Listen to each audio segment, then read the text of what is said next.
Sleep apnoea కంటి మీద ఎలాంటి ఎఫెక్ట్స్ వస్తున్నాయి అంటే, మనం అనుకున్నట్టు మన బాడీలో ఆక్సిజన్ లెవెల్స్ ఎప్పుడైతే పడిపోతున్నాయో ఈ స్లీప్ యాప్నియా మూలాన బ్రెయిన్ నుంచి సిగ్నల్స్ వస్తాయి మన బాడీకి ఫోర్స్ఫుల్గా గాలి తీసుకోమని. ఎందుకంటే ఆక్సిజన్ లెవెల్స్ మళ్ళీ నార్మల్ తీసుకురావడానికి.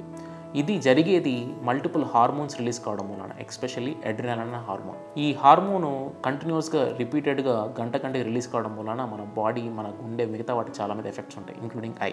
ఈ ఐలో వచ్చేసరికి ఫ్లాపీ ఐ సిండ్రోమ్ అంటారు దీన్ని. అంటే ఏమవుతుందంటే మన కనుబొమ్మలో ఉన్న మజిలు, దానికి ఉన్న టోను తగ్గిపోతుంది. దాని మూలాన మనం పడుకున్నప్పుడు ఆ కనుబొమ్మ అనేది కంటిని పూర్తిగా కవర్ చేయదు. కవర్ చేయడం వలన ఏమవుతుందంటే కంట్లో ఉన్న నీరు ఏదైతే ఉందో అది ఆవిరైపోతుంది, కన్ను డ్రై అయిపోద్ది. ఈ పేషెంట్ పొద్దున్న లేచిన వెంటనే బాగా కంట్లో ఏదో నలత పడినట్టు బాగా ఇరిటేషన్ ఉంటుంది, బాగా రబ్ చేసుకుంటూ ఉంటారు, కన్నంతా ఎర్రగా అయిపోతుంది, కన్ను బాగా డ్రై ఫీలింగ్ ఉంటుంది త్రూఅవుట్ ద డే. ఇక్కడ నుంచి మొదలు పెడితే గ్లాకోమా అంటే మన కంటి గుడ్డులో ఉన్న నీళ్ళ లాంటిది ఎక్కువ మోతాదులో ఫామ్ కావడం వలన కంటిలో ఉన్న ప్రెషర్ ఎక్కువ అవుతుంది, ఇంట్రాక్యులర్ ప్రెషర్ అంటారు దాన్ని, అది ఎక్కువ అవుతుంది. అది ఎక్కువైనప్పుడు ఆ కండిషన్ని మనం గ్లాకోమా అంటాం. గ్లాకోమా వచ్చినప్పుడు ఏమవుతుందంటే మన లైట్ ఎప్పుడైనా చూస్తూ ఉంటే దాని చుట్టూ సర్కిల్స్ లాగా కనిపిస్తూ ఉంటాయి వీళ్ళకి. అదే మాదిరిగా బూజరగా ఉంటుంది, సివియర్ ఐ పెయిన్ ఉంటుంది, అదే మాదిరిగా వామిటింగ్స్ ఈ మాదిరిగా ప్రజెంట్ అవుతారు.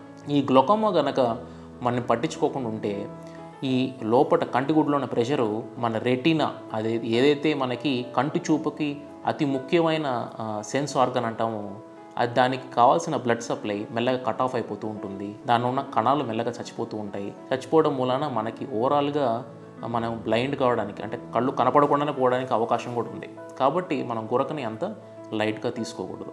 సరే, ఈ సమస్య ఉన్న వాళ్ళు ఏం చేయాలి అంటే, మనకి ఈ సిమ్టమ్స్ ఉంటాయి కనుక ఫస్ట్ ఆప్థల్మాలజిస్ట్ని కలవాలి, కంటి డాక్టర్ని కలవాలి. ఈ స్లీప్ యాప్నియా అనేది మనకి ఎంత మోతాదులో ఉంటుంది అనేది మన స్లీప్ స్టడీ ద్వారా మనకి తెలుస్తుంది. ఈ స్లీప్ స్టడీ అనేది మీ ఇంటికి వచ్చి చేస్తారు, కొన్ని డివైజెస్ మీకు అమర్చి వెళ్తారు. వెళ్ళినప్పుడు మీరు గురక పెడుతున్నప్పుడు మీ బాడీలో ఆక్సిజన్ లెవెల్స్ ఎంత మోతాదులో పడుతున్నాయి, ఎన్నిసార్లు ఎంతసేపు మీరు గురక పెడుతున్నారు, ఆ గురక అబ్స్ట్రక్టివా, సెంట్రలా, మిక్స్డా, ఏ భాగంలో పడుతుంది అనేది ఈ టెస్ట్ ద్వారా మనం నిర్ధారించుకోవచ్చు. నిర్ధారించుకున్న తర్వాత అబ్స్ట్రక్టివ్ అంటే ఎక్కడో ఈ ముక్కు నోట్లో ఏదో అబ్స్ట్రక్షన్ ఉందని తేలితే కనుక ఆ అబ్స్ట్రక్షన్ మనం రిలీవ్ చేసుకోవాలి.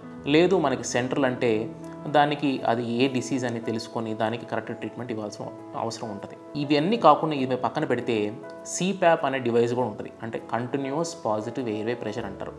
ఇది బెలూన్లో మన మెడ అంతా ఒక బెలూన్ లాగా అనుకుంటే, ఈ సిప్యాప్ అనేది ఆ బెలూన్ని కంటిన్యూస్గా డైలేట్ చేసి పెడుతుంది. అంటే అబ్స్ట్రక్షన్స్ అన్నిటినీ పడకుండా కంప్లీట్గా ఓపెన్ చేసి పెడుతుంది. దాని మూలన మన ముక్కు నుంచి నోటి నుంచి కంటిన్యూస్గా గాలి అనేది ఊపిరితిత్తులకు రీచ్ అవుతుంది. ఇలా రీచ్ కావడం వలన మన బాడీలో ఆక్సిజన్ లెవెల్స్ అనేది పడకుండా ఉంటుంది.